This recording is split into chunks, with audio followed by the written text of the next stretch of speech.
दोस्तों नमस्कार, आपका अपना ही चैनल सिटी राजा में आपका स्वागत है। आज हम लोग 2012 नवंबर का पेपर लेंगे सीडीपी का और इस प्लेन के साथ क्लियर करेंगे। चैनल्स पे बने रहे 2012-11 से लेकर 2021 तक का 12 साल का आपको प्रीवियस ईयर का पेपर सॉल्यूशन के साथ आपको कंप्लीट करा दिया जाएगा। और चैनल पे डिजिटल कंटेंट क्लास को ज़रूर अटेंड करें। इस बार का सीटेड आपका मक्खन की तरह इजी गोइंग स्मूथली मैजिकल वे में ट्रिकी वे में स्मूथली निकलेगा दोस्तों। फर्स्ट अटेम्प्ट में सीटेड का बनना है राजा तो सब्सक्राइब करें सीटेड राजा। क्वेश्चन नंबर 1 लेंगे दोस्तों। क्वेश्चन नंबर 1, सीखने संबंधी निर्योग्यता समानता किस में पाई जाती है? उन बच्चों में पाई जाती है जो विशेषता जिनके पैतृक अभिभावक इस प्रकार की समस्याओं से ग्रसित है। ये आनुवंशिकता की बात किया जा रहा है, बिल्कुल सही। औसत से श्रेष्ठ बुद्धि वाले बच्चों में पाई जाती है, ऐसा नहीं है। लड़कियों की तुलना में अधिकतर लड़कों में पाई जाती है। भेदभाव पक्षपात ये हम नहीं करते हैं। अधिकतर उन बच्चों में पाई जाती है जो शहरी क्षेत्र की अपेक्षा ग्रामीण क्षेत्रों में रहते हैं, ऐसा नहीं है दोस्तों। क्वेश्चन नंबर 2 लेंगे। एक बच्चा जो डैश से ग्रस्त है वह शाह को वाज न्यूक्लियर को अनक्लियर में अंतर नहीं कर पाता है। दोस्तों अधिगम निर्योग्यता का वीडियो मात्र 2 मिनट के अंदर डिस्लेक्सिया डिसकैलकुलिया का ट्रिकी वे में प्लेलिस्ट में है। एक बार मात्र 2 मिनट देखोगे आप जिंदगी में कभी नहीं भूलोगे। तो यहाँ पे बच्चा शाह को वाज और न्यूक्लियर को अनक्लियर पढ़ता है। यहाँ पढ़ने संबंधी अगर है तो ये ऑप्शन हमारा डिस्लेक्सिया होगा। पढ़ने संबंधी निर्योग्यता को हम डिस्लेक्सिया कहते हैं। जी हाँ दोस्तों। क्वेश्चन नंबर 3 लेंगे। चिंतन के सूचना प्रकरण सिद्धांत में निम्नलिखित चरण आते हैं। अब चिंतन में सबसे पहले क्या होता है? सबसे पहले याद रखेंगे हमें सबसे पहले यहाँ पे प्रतिक्रिया का चयन करना पड़ता है, यानी कि ऑप्शन ख हमारा फर्स्ट होगा। उसके बाद हम उसका श्रेणीकरण करते हैं, उसके बाद हम उनका पूर्व प्रकरण करते हैं, उसके बाद प्रतिक्रिया क्रियान्वयन करते हैं। हमेशा याद रखेंगे पहला जो होगा वो होगा उसका चयन करना, प्रतिक्रिया का चयन करना, और अंतिम जो होगा प्रतिक्रिया क्रियान्वयन करना। ये हमारा ऑप्शन हमेशा याद रखेंगे। आपका इजी गोइंग आपका ये याद रहेगा। अब प्रतिभाशाली विद्यार्थी, ठीक है, प्रतिभाशाली विद्यार्थी अपने निर्णयों में आत्मनिर्भर होते हैं, बिल्कुल सही। शिक्षक से स्वतंत्र होते हैं, ऐसा हम कह नहीं सकते कि स्वतंत्र होते हैं। स्वभाव में अंतर्मुखी नहीं होते। प्रतिभाशाली बाहरमुखी होते हैं। अपने आवश्यकताओं को दृढ़तापूर्ण नहीं कह पाते, ऐसा नहीं है, वो स्मूथली कह पाते हैं। वो अपने निर्णय में आत्मनिर्भर होते हैं। ऑप्शन नंबर 1 हमारा होगा एक एक्यूरेट 100% राइट। क्वेश्चन नंबर 6 लेंगे दोस्तों। शारीरिक रूप से अक्षम बच्चों को सामान्यतः डैश होता है। दोस्तों शारीरिक रूप से अक्षम है, मैं बार बार कह रहा हूँ, प्लेलिस्ट में जाके लर्निंग डिसेबिलिटी का मात्र 2 मिनट का वीडियो है। आप 5 से 6 नंबर आपका कंफर्म हो जाएगा ट्रिकी वे में। जस्ट लाइक ऐसा ट्रिक डिसकैलकुलिया कैलकुलेटर है तो कैलकुलेटर से मैथ होगा। डिस्ग्राफिया यानी कि ग्राफ है, ग्राफ हम लिखते तो लिखने संबंधी जो भी निर्योग्यता है उसमें डिस्ग्राफिया होगा। इस टाइप का ट्रिकी वे है, एक बार जाके दोस्तों जरूर देखें। तो शारीरिक रूप से अक्षम बच्चे हैं सामान्यतः, याद रखेंगे यहाँ पे बात हो रही है डिस्ग्राफिया का। डिस्ग्राफिया में लिखने संबंधी प्रॉब्लम होता है और इसी को लिखना किससे है? शरीर से है। तो शारीरिक रूप से कहीं ना कहीं बच्चे शारीरिक रूप से अक्षम है तो लिखने में उन्हें प्रॉब्लम होता है। इसी जगह पे आपको साइलेंटली चेक करना है कि एग्जामिनर आपसे क्या पूछ रहा है। क्वेश्चन नंबर 7 लेंगे दोस्तों। किशोर डैश का अनुभव कर सकते हैं। हमेशा याद रखेंगे किशोर क्या करेंगे? जीवन के बारे में तृप्ति के भाव नहीं, दुश्चिंता और स्वयं से सरोकार। याद रखेंगे किशोरा काल को दुश्चिंता का काल कहा गया है। सक्रिय सदस्य का समूह किशोरा काल को कहा गया है। अमूर्त चिंतन की काल को हम किशोरा काल कहते हैं। तूफान की अवस्था भी हम किशोरावस्था को कहते हैं। बचपन में किए गए अपराधों के प्रति डर का भाव बिल्कुल नहीं। आत्मसिद्धि का भाव ऐसा नहीं है। क्वेश्चन नंबर 8 लेंगे। निम्नलिखित में से कौन सा सूक्ष्म गतिक कौशल का एक उदाहरण है? दोस्तों सूक्ष्म कौशल जो है, सूक्ष्म गतिक कौशल हमेशा याद रखेंगे। एक सेंसरी मोटर सूक्ष्म गतिक कौशल ये क्या है? जिसमें हमारा जो मसल्स है उसका कम इस्तेमाल हो। उसे हम सूक्ष्म गतिक कौशल कहते हैं। सूक्ष्म गतिक कौशल जिसमें मसल्स का यूज़ बहुत ही कम हो, यहाँ पे फुदकना, दौड़ना, चढ़ना, लिखने में बहुत कम मसल्स का यूज़ हो रहा है, इसे हम कहते हैं सूक्ष्म गतिक कौशल। जी हाँ, इसका वीडियो प्लेलिस्ट पे है, जाके देख लेंगे। 2 कौशल होता है, आप जाके देखेंगे, एक बार देखेंगे आपका ये चैप्टर क्लियर हो जाएगा। बायोस्की से क्वेश्चन नंबर 9, इनके बगैर तो सीटेड बायोस्की पियाजे, इनके बगैर तो सीटेड हो ही नहीं सकता है। बायोस्की के सिद्धांत का निहितार्थ क्या है? तो बायोस्की का सिद्धांत था सामाजिक सिद्धांत, सहयोगात्मक सिद्धांत, सांस्कृतिक कार्यक्रम, समूह गतिविधि। इस तरह का कोई भी टैगवर्ड आए तो वो बायोस्की से होगा, क्योंकि ये सामाजिक सिद्धांत के बायोस्की सहायक प्रतिपादक थे। तो फर्स्ट ऑप्शन देखिए, सहयोगात्मक समस्या समाधान, बिल्कुल सही। दोस्तों कभी कभी सीटेड लैंग्वेज को चेंज कर रहा है, अभी नया नया लैंग्वेज जो आ रहा है, पाठ, ढांचा, इसके फोल्डिंग, इस तरह का आ रहा है, तो आप नोट करेंगे, उसका मतलब भी होता है बड़ों से सहयोग लेना। प्रत्येक विद्यार्थी को व्यक्तिगत रूप से दत्त कार्य देना, दत्त कार्य एक नेगेटिव टैग वर्ड है। प्रारंभिक व्याख्या के बाद कठिन सवालों को हल करना, व्याख्या एक नेगेटिव टैग वर्ड है। प्राइमरी लेवल पे हमेशा नोट डाउन करेंगे।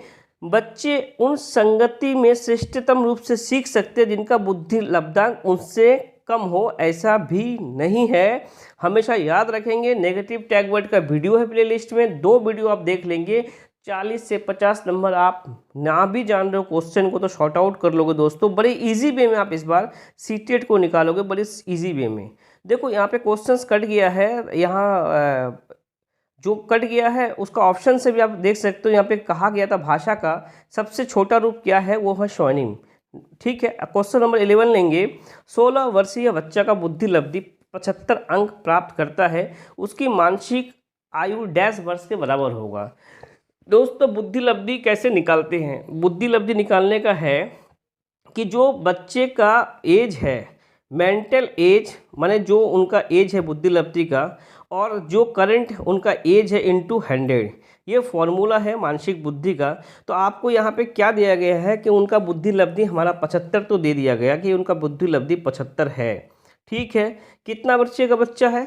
16 वर्षीय बच्चा का बुद्धि लब्धि, तो 16 साल का बच्चा है, और बटे यहाँ पे नीचे मुझे पता ही नहीं है, हाँ बटे 100। ठीक है, अब हम इसे कट कर देंगे। 4 4 25 चौके 25 तिया, 4 चौके 4 तिया 12, यानी कि आंसर हमारा 12 निकल जाएगा। काफ़ी इजी गोइंग आप कर सकते हो इस फॉर्मूला में सेटअप करके। जी हाँ, क्वेश्चन नंबर 12 लेंगे। बुद्धि लब्धांक सामान्यतः डैश के रूप में शैक्षणिक निष्पादन से संबंधित होता है। तो बुद्धि लब्धांक जो है आपका शैक्षणिक रूप में क्या होगा? पूर्ण रूप से शैक्षणिक निष्पादन में संबंधित होते हैं। जी हाँ, पूर्ण रूप से आपका इससे रिलेटेड होता है बुद्धि लब्धांक। क्वेश्चन नंबर 13 लेंगे दोस्तों। निम्नलिखित में से कौन सा सीखने के लिए अधिकतम रूप से अभिप्रेरित करता है, मोटिवेट करता है? कौन सा चीज़ें हैं? तो बाहर का जो कारक है ना, ये नहीं होता है, ये बाहरी कारक किसी को मोटिवेट कर लेगा नहीं। दोस्तों आप सीटेट दे रहे हो ना, आपका कहीं ना कहीं इंटरनल आंतरिक चाहत है कि आप टीचर बनो, आप सीटेट पास करो, इसलिए आप एग्ज़ाम दोगे, आप क्रैक करोगे। असफलता से बचने के लिए अभिप्रेरणा ऐसा भी नहीं है दोस्तों। बहुत सरल या कठिन लक्ष्यों का चयन करने की प्रवृत्ति नहीं, लक्ष्यों को प्राप्त करने के लिए व्यक्तिगत संतुष्टि, ये हमेशा याद रखेंगे। व्यक्तिगत संतुष्टि हमारा सबसे प्लस पॉइंट है मोटिवेशन के लिए, और ऑप्शन नंबर 4 हमारा होता है सही आंसर। अब हर्बर्ट गार्डनर बहुबुद्धि सिद्धांत 9 प्रकार के दिए थे, उनका भी एक ट्रिक है। पहला बुद्धि विनय, मतलब पहला एक कारक विनय ने दिया था, बुद्धि विनय कुछ नहीं होगा। एक कोडवर्ड है जो कोडिंग मैंने बनाई थी जब मैं एग्ज़ाम दे रहा था, तो मैंने काफ़ी कोडिंग बनाई थी, तो ये सब मैं आपको शेयर करना चाहता हूँ कि मैं फर्स्ट अटैम्प्ट में सीटेट कैसे क्रैक कर गया, काफ़ी अच्छे नंबर से क्रैक किया दोस्तों। बहुबुद्धि सिद्धांत निम्नलिखित में निहितार्थ देता है सिवाय, अब किस चीज़ का बहुबुद्धि निहितार्थ है सिवाय, क्वेश्चंस हमारा नेगेटिव में है। सबसे पहला ट्रिक, क्वेश्चन को आप रीड करोगे पॉजिटिव में है कि नेगेटिव में, और नेगेटिव में होगा 3 ऑप्शन हमें सही मिलेंगे, एक ऑप्शन नेगेटिव मिलेगा, और नेगेटिव होगा भाई चेक करते हैं। विषय को विभिन्न तरीके से प्रस्तुत किया जा सकता है, ठीक है, ठाक लग रहा है। विविध तरीके से सीखने का आकलन किया जा सकता है। संवेगात्मक बुद्धि बुद्धि लब्धि से संबंधित नहीं है दोस्तों। यहीं पे हमारा नेगेटिव आंसर मिल गया कि संवेगात्मक बुद्धि बुद्धि लब्धि से संबंधित नहीं है, बिल्कुल है, संवेगात्मक बुद्धि लब्धि से कनेक्टेड है। हमेशा याद रखेंगे बुद्धि प्रकरण प्रक्रियाओं का एक विशिष्ट समुच्चय है, बिल्कुल सही। बुद्धि एक समुच्चय है जिसका उपयोग एक व्यक्ति द्वारा समस्या समाधान के लिए किया जाता है। ऑप्शन नंबर 3 था हमारा नेगेटिव, और क्वेश्चन था पूछा गया हमसे नेगेटिव, और नेगेटिव नेगेटिव होता है दोस्तों भाई भाई, हमेशा याद रखेंगे नेगेटिव नेगेटिव भाई भाई। क्वेश्चन नंबर 15 लेंगे दोस्तों। देखिए यहाँ पे 15 कट गया है, लेकिन मैं ऑप्शन से आपको ट्रिकी वे से, आपको क्वेश्चंस पता भी नहीं, मुझे भी पता नहीं है, चारों को देख के मैं आपको ट्रिक से पता चल जाएगा कौन सा ब्रॉड है। कुछ ट्रिकी वे का भी इस्तेमाल करो, कभी कभी क्वेश्चंस देखो ही ना, खुद से प्रैक्टिस भी करो, मैं भी करता था। देखिए, निर्धन परिवार वाले लड़के की अपेक्षा धनी सामाजिक आर्थिक परिवार वाले लड़का अधिक अंक प्राप्त करता है। ये तो नेगेटिव ऑप्शन लग रहा है, कोई लॉजिकल वे ही नहीं है। दोनों समान रूप से अंक प्राप्त करेंगे, ये भी कोई फिक्स नहीं है। धनी सामाजिक आर्थिक परिवार वाले लड़के की अपेक्षा निर्धन परिवार वाले लड़का अधिक अंक प्राप्त करेगा, ऐसा भी नहीं है। सामाजिक आर्थिक स्तर बुद्धि लब्धांक को प्रभावित नहीं करता है, बिल्कुल सही ऑप्शन ये होता है। मैंने क्वेश्चंस मेरे पास है भी नहीं, ये कटा हुआ भी है। मैं आपको ये चीज़ ट्रिक सिखा रहा हूँ। जैसे कुछ लोग, कुछ कमांडोज होते हैं, आंख बंद करके गोली चलवाना सिखवाते हैं। जी हाँ, आंख बंद करके निशाना लगाना सिखाते हैं। तो मैं आपको वही ट्रिकी वे को दिखा रहा हूँ कि क्वेश्चंस पता भी नहीं है, ऑप्शंस क्या कह रही है, ऑप्शन में कौन सा पॉजिटिव है, आप उसको देखो और उसको ट्रिक लगा सकते हो। जी हाँ दोस्तों, सीटेड का बनना है राजा, सब्सक्राइब करिए सीटेड राजा। क्वेश्चन नंबर 16 लेंगे। सीखने के लिए आकलन निम्नलिखित का ध्यान रखता है सिवाय, नोट करेंगे। नेगेटिव में क्वेश्चन है और नेगेटिव ऑप्शन मुझे चूज करना है। नेगेटिव नेगेटिव भाई भाई। विद्यार्थियों की अधिगम शैली बिल्कुल सही है। ये सीखने के लिए एक बहुत इंपॉर्टेंट चीज़ है कि बच्चे कैसे सीख रहे हैं। विद्यार्थियों की क्षमता एकदम नहीं, उसके पास क्षमता है या नहीं है, क्या हम उसे अधिगम नहीं देंगे? देंगे।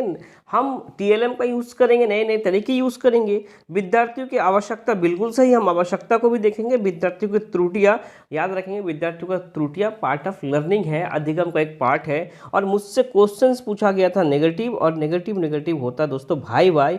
सीखने का आकलन निम्नलिखित का ध्यान रखता है सिवाय विद्यार्थी की क्षमता, उसके अंदर क्षमता हो या ना हो, तब भी एज ए टीचर हम लर्निंग उसे देंगे, अधिगम देंगे। क्वेश्चन नंबर 17, एक सशक्त विद्यालय अपने शिक्षकों में निम्नलिखित योग्यताओं में से किसे सर्वाधिक बढ़ावा देगा? जी हाँ, सबसे बेस्ट क्या है? स्मृति तो मेमोरी ये कोई ज़रूरी नहीं है, अनुशासित स्वभाव ये ज़रूरी नहीं है, प्रतिस्पर्धात्मक अभिवृद्धि नहीं, परीक्षण करने की प्रवृत्ति बिल्कुल सही है दोस्तों। उनका जो है टेंडेंसी एक्सपेरिमेंट, नया खोजबीन, क्रियाकलाप इस तरह का होना चाहिए। टीचर के अंदर कुछ एक्टिविटी स्पेशल होना चाहिए, हमेशा याद रखेंगे। क्वेश्चन नंबर 80 लेंगे। मोनिका जो गणित की शिक्षिका है, राधिका से एक प्रश्न पूछती है। राधिका से कोई उत्तर न मिलने पे वह तुरंत मोहन से दूसरा प्रश्न पूछती है। जब उसे महसूस होता है कि मोहन उत्तर बताने में संघर्ष कर रहा है, तो अपने प्रश्नों का शब्द को थोड़ा सा बदलती है। मोनिका का यह प्रवृत्ति यह प्रदर्शित करता है कि वह राधिका को किसी उलझन की स्थिति में नहीं डालना चाहती, ऐसा बिल्कुल नहीं है। इस तथ्य से पूर्णतः परिचित है कि राधिका सवालों के जवाब देने के योग्य नहीं है, ऐसा नहीं है कि ये योग्य नहीं है। अपने सवाल के प्रति थोड़ा घबरा गई, ऐसा भी नहीं है। मोहन का पक्ष लेके लिंग भूमिकाओं में रूढ़िबद्धता को बढ़ावा दे रही है, हमेशा याद रखेंगे।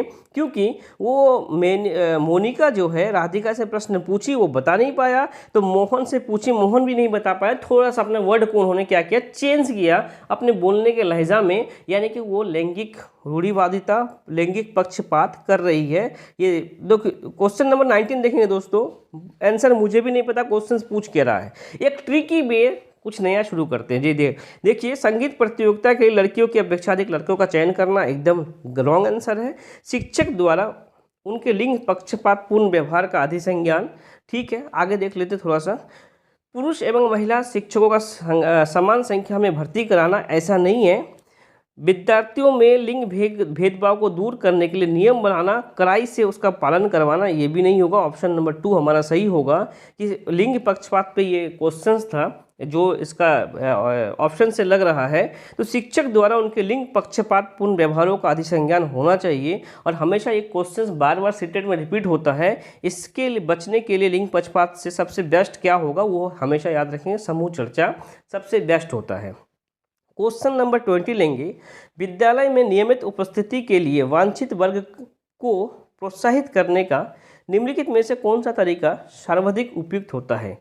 तो बच्चे को आकर्षित करने के लिए प्रतिदिन 5 रुपया देना, पुरस्कार, दंड एक नेगेटिव टैग वर्ड है, हमेशा याद रखेंगे। आवासीय विद्यालय खोलना बिल्कुल सही। अगर मानिए उपस्थिति कम हो रही है तो आवासीय विद्यालय खोला जाए, वहीं पे बच्चे रहे, वहीं पे पढ़े, सब कुछ वहीं पे करें। बच्चे को विद्यालय आने की अनुमति ना देने को कानूनन दंडनीय अपराध बनाया जाए, ये गलत है। विद्यालय द्वारा बच्चे को एकत्रित करने वाले एक व्यक्ति को नियुक्त किया जाना चाहिए जो प्रतिदिन घरों से बच्चों को लेके आए। ऐसा भी नहीं है दोस्तों, हमेशा आवासीय विद्यालय खोलेंगे हम इस प्रॉब्लम से सॉल्यूशन के लिए। क्वेश्चन नंबर 28 लेंगे। सफल समावेशन को निम्नलिखित की आवश्यकता होती है सिवाय, याद रखेंगे क्वेश्चन नेगेटिव में है। क्षमता संवर्धन बिल्कुल सही है। संवेदनशीलता बनाना बिल्कुल सही है।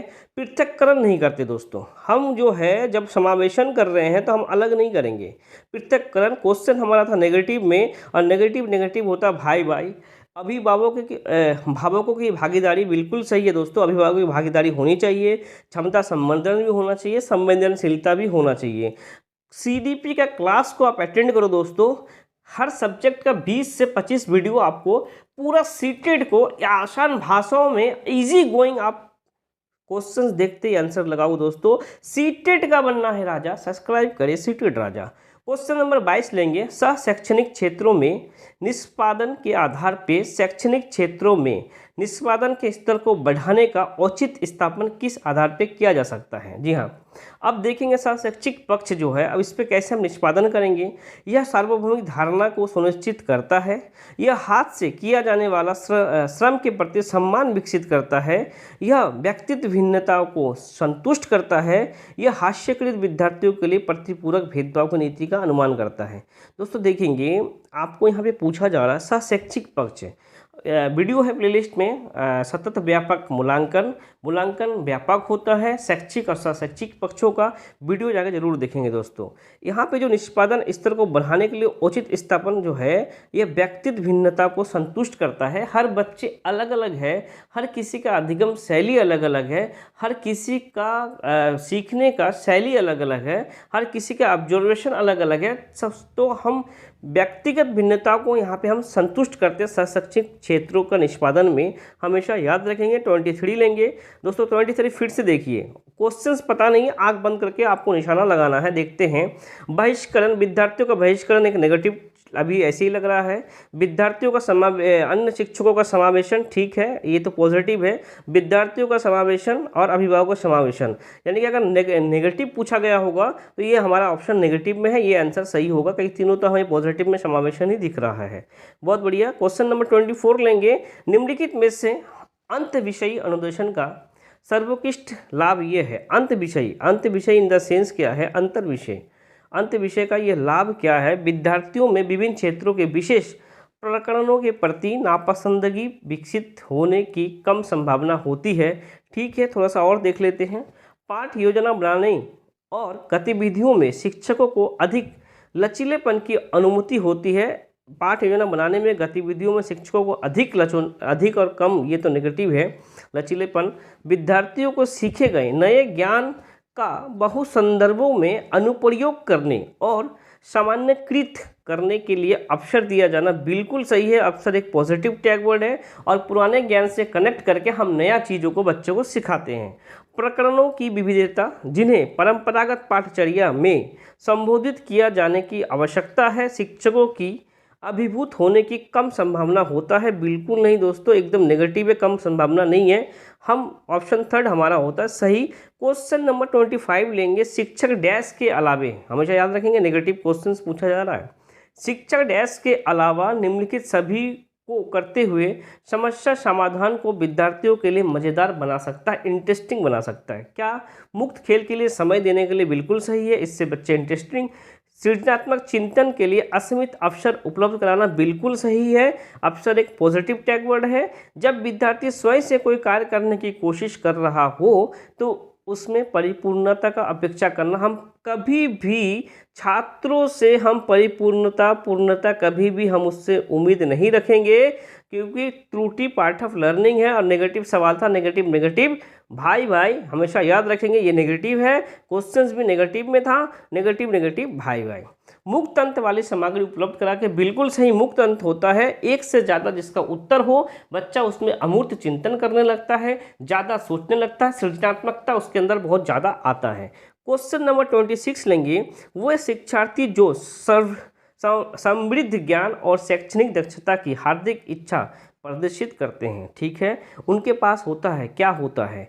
नैपुण्यता अभिविन्यास, निष्पादन उपागम अभिविन्यास, निष्पादन परिहार अभिविन्यास, कार्य परिहार अभिविन्यास। हमेशा याद रखेंगे कि उनके पास निष्पादन उपागम अभिविन्यास होता है, परफॉर्मेंस ऑफ अप्रोच ओरिएंटेशन होता है। ये हमेशा याद रखेंगे जो बच्चे समृद्ध ज्ञान, शैक्षिक दक्षता, इनमें जो हाई लेवल का ये सोचते हैं। 27 लेंगे दोस्तों। देखिए 27 फिर क्वेश्चंस पता नहीं, फिर देखते हैं। ट्रिकी वे में आंख बंद करके बंदूक चलाएंगे हम लोग। सुबह प्रत्येक बच्चे का अभिवादन करना चाहिए, ऐसा बिल्कुल नहीं है। विभेद नहीं करना चाहिए, प्रत्येक बच्चे के लिए समान लक्ष्य सुनिश्चित करना चाहिए, एकदम सही। विभेद नहीं करना चाहिए, सबके लिए एक बराबर गोल हम टारगेट करेंगे। समूह गतिविधि के दौरान समाज मिति के आधार पर उन्हें समूह बनाने का अनुमति देना चाहिए, बिल्कुल नहीं। समाज मिति के आधार पर भाई तुम ऊंचे कास्ट को, हम नीचे कास्ट के हैं, तो ऐसा हम कभी करेंगे ही नहीं कि उनको हम ग्रुप बनाने के लिए दे देंगे। सकारात्मक अंत वाली कहानियाँ सुनाना चाहिए। तो भैया कहानी सुनाने से क्या होगा? तो सबसे पहले क्वेश्चंस क्या कहा, यानी कि कुछ पॉजिटिव में नैतिक मूल्यों के बारे में क्वेश्चंस है कि सकारात्मक अंत वाली कहानी हम उनको सुनाएंगे नैतिक मूल्यों के लिए, क्योंकि ये तीनों तो मुझे नेगेटिव ही मिल रहा है, ये तीनों नेगेटिव है, ये ऑप्शन पॉजिटिव दिख रहा है। जी हाँ, आपको क्वेश्चंस ना भी पता हो दोस्तों तो भी आप उसे देख के कर सकते हो। जी हाँ, सीटेड का बनना है राजा, सब्सक्राइब करें सीटेड राजा। 28 नर्सरी कक्षा में शुरुआत करने के लिए कौन सी विषय वस्तु सबसे अच्छी है? अब नर्सरी का बच्चा है, सबसे मतलब बच्चे तो बच्चे ही हैं, तो सबसे पहला स्टार्टिंग किस चीज़ से करोगे? मेरे पड़ोस नहीं, मेरे विद्यालय नहीं, मेरे परिवार बच्चे इसमें अभिव्यक्ति करेगा, बताएगा मेरे पापा ऐसे, मेरी मम्मी ऐसी है, मेरा भाई ऐसा है, मीठा मीठा बोलेगा, अपना अंदर का फीलिंग जाहिर करेगा। तो आप ऑब्जर्व करोगे बच्चे को क्या आता है क्या नहीं आता, बोलने में दिक्कत, लिखने में दिक्कत, उनका बैकग्राउंड पूरा आप चेक कर लोगे, बच्चा खुल के बोलेगा। मेरे प्रिय मित्र ऐसा नहीं है, तभी उनका मित्र उतना नहीं होते हैं जितना कि वो परिवार के बारे में बता पाएगा। क्वेश्चन नंबर 29 लेंगे। काफ़ी इंटरेस्टिंग क्वेश्चन लग रहा है दोस्तों। बच्चे द्वारा की जाने वाली त्रुटि के संबंध में कौन सा कथन सत्य है? जी हाँ, अब बच्चे जो त्रुटि कर रहे हैं इनके बारे में सत्य क्या है, थोड़ा चेक कर लेते हैं कि त्रुटि क्या है। स्वयं बच्चे द्वारा त्रुटि को सुधारा जा सकता है, इसीलिए शिक्षक को उन्हें तुरंत नहीं सुधारना चाहिए, ऐसा नहीं है कि तुरंत सुधारना चाहिए। ठीक है, आगे और चेक करते ऑप्शन 2, यदि एक शिक्षक कक्ष में सभी बच्चे की त्रुटियों को सुधारने योग्य नहीं है तो यह संकेत करता है कि शिक्षा की व्यवस्था असफल है। बिल्कुल सही है दोस्तों। अगर बच्चा फेल हो रहा है ना, तो यानी कि कहीं ना कहीं व्यवस्था फेल है, सिस्टम फेल है। या हमेशा याद रखेंगे त्रुटि अधिगम का एक पार्ट है, हमेशा याद रखेंगे। बच्चा अगर त्रुटि कर रहा है तो कहीं ना कहीं टीचर्स में कमी होगा, कहीं ना कहीं टीचर्स TLM का यूज़ नहीं कर रहा होगा, कहीं ना कहीं संस्था ने गलत टीचर को रिक्रूट किया होगा, बच्चे का कोई गलती नहीं होता है। ऑप्शन नंबर 3 भी चेक करते हैं। एक शिक्षक के प्रति त्रुटियों का ध्यान नहीं देंगे, ऐसा बिल्कुल ही नहीं है। पाठ्यक्रम को पूरा नहीं होगा, पाठ्यक्रम एक नेगेटिव टैग वर्ड है, ऐसा नहीं है। प्रत्येक त्रुटि को सुधारने में बहुत अधिक समय लगेगा तथा एक शिक्षक को थकाने वाला काम होगा, ऐसा भी नहीं है दोस्तों। ऑप्शन नंबर 2 हमारा मैजिक और ट्रिकी वे में आप करोगे दोस्तों। निम्नलिखित में से कौन सी विशेषताएं, जी हाँ, समस्या समाधान उपागम का विशेष चिन्ह है? देख लेते हैं। समस्या कथन में संकेत अंतर्निहित रूप में दिया जाता है, बिल्कुल सही। समस्या कथन में सांकेतिक रूप में आप अंतर्निहित रूप में बच्चे को दोगे। जैसे बच्चा कोई काम कर रहा है और नहीं कर पा रहा, थोड़ा सा आप उसे हिंट्स दोगे, ऐसे कर लो, ऐसे में ऐसे करो तो हो सकता है। समस्या मौलिक है, ऐसा नहीं है। सही उत्तर प्राप्त करने का सामान्यतः एक उपागम होता है, ऐसा बिल्कुल नहीं है। समस्या केवल आ गया तो नेगेटिव ही है। समस्या केवल एक सिद्धांत प्रकरण पर आधारित है, बिल्कुल नहीं दोस्तों। मैजिक वे में, ट्रिकी वे में आप सीटेट को क्रैक करोगे। चैनल पे बने रहे, प्लेलिस्ट पे जाके क्लास को ज्वाइन करें। 2011 से लेकर 2021 तक का प्रीवियस ईयर क्वेश्चन को सॉर्ट आउट करें। इस बार का सीटेट मैजिक ट्रिकी वे में मक्खन के साथ आप क्रैक करोगे। सीटेट का बनना है राजा। सब्सक्राइब करें सीटेट राजा। जय हिंद, जय भारत दोस्तों।